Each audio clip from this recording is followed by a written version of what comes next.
The thing for us in production is that you're making a calculation that them, like if it's like, the last hour, I need to get deadlines in, we're running against Hmm. schedule, about to go over budget, if we're going to overtime, and then you're thinking, well, the guy that I need to say the words, like professionally, Right. he has a speech impediment. So it's almost like if you're gonna hire, let's say you're gonna hire like a cinematographer, but they only have one eye, and you're like, oh, No, I get what you're saying, and I would address it where it's like all I'm asking is for the opportunity. mm-hmm. Now, if you hire me and then I can't do the job that you hired me for, that's a fair assessment. Yeah, But if you don't give me the opportunity to prove to you that I can do the work, mm-hmm. it, Yeah. it, it's kind of a catch-22, Yeah, if it you is a will. catch-22 because think about it, like for us, it's really difficult to pick any actor and feel secure that they can actually do it because you don't really know. Hmm. I mean, you're taking a bet, like because until you have like all the lighting, the location, Hmm. all of the different other actors, like the chemistry, like you're taking a gamble on the whole thing. Fuck, like I don't even know if I'm gonna be a good director. Like when I go there and like, am I going to like get the right shot and stuff? So like I love that you're going after it because the funny thing is now, at least for me, like I meet you now and I've seen some of your work and I'm like, yeah, he's a great actor. Like Hmm. he's really good. So now it's almost like in a way an advantage because what I'm thinking is like this guy, even with the struggle that he has, he's still going at it and he's Exactly. still booking and he's still doing projects and filming and doing this film and that film. So he's good. He must be better than the random other people because like even if he has a difficulty, he's still going at it and like working harder than anyone else. Well, I try to, and there's so many variables in this industry. And to piggyback on what you're saying about never giving up, and being in a situation where you have the lights and you have the boom operator, you have a camera A and camera B going right there. Will this individual be able to hit their mark, do what they need to do? And I say that boils down to the foundation of doing theater. Mm-hmm. Because when I did theater, you couldn't just like stop. I need to reset. No, you can't do that. And Mm-hmm. if you forget a line or flub a line, you got to execute, think off your feet. Yeah. And that's why I think that it will behoove people that want to get into this industry to have a strong foundation in theater because that it helps you to respect the craft, respect the art because ideally I didn't get into this for money. Don't get me wrong, the money helps. But I got into this because it was very therapeutic for me to be able to own what I have. It's really a great feeling when I can read a script and I can deliver it in a way where someone else like I didn't think of it that way.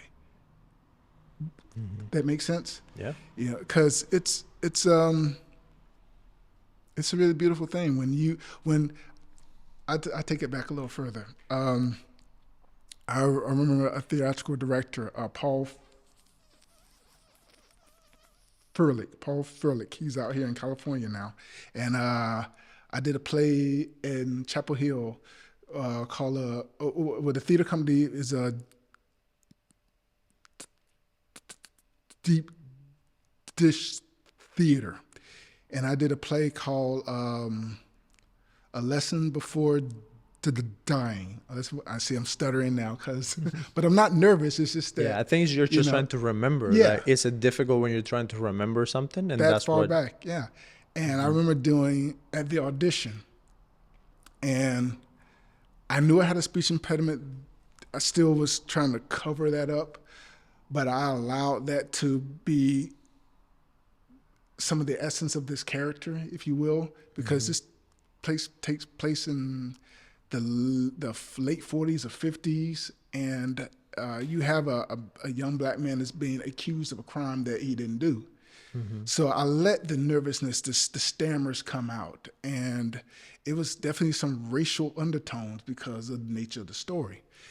And I remember when Mr. Felix, he offered me the role, and I was so scared because I'm like, this is something heavy. I've never attempted something like this, and I told him, you know, I will not let you down.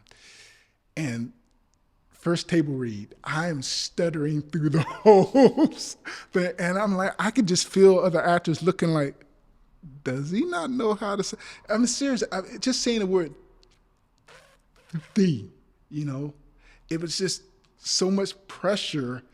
And after we got through the table read, I pulled him to the side. I says, Mr. Furley, you did not make a mistake in hiring me. I guarantee you, I will have this.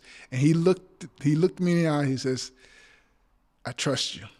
I believe in you. And that right there gave me all the confidence I need, because someone finally was willing to look past all of that and like, you know what? Do what you got to do. That's awesome, man. Yeah, I feel kind of the same way coming to America, and like I had to go to college, and I knew some English, but it's very different when like you are in a full like English college. Yeah. And I go to English class, and now I gotta write an essay. And I'm like, it was difficult, Torrey. Like, it was hard because I could speak, like I could watch TV and understand, and I could like talk to people with my thick accent.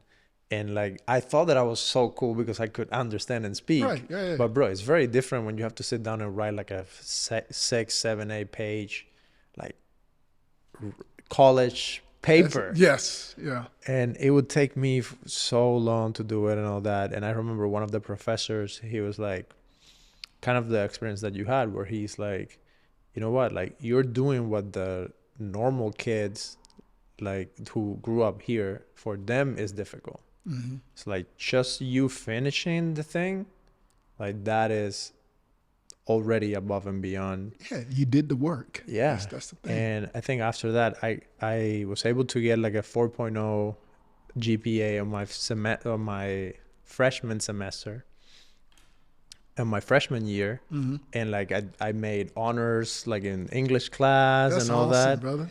And dude, after that, I was like, okay, I'm never going to be like embarrassed or afraid to actually like learn and like go into writing.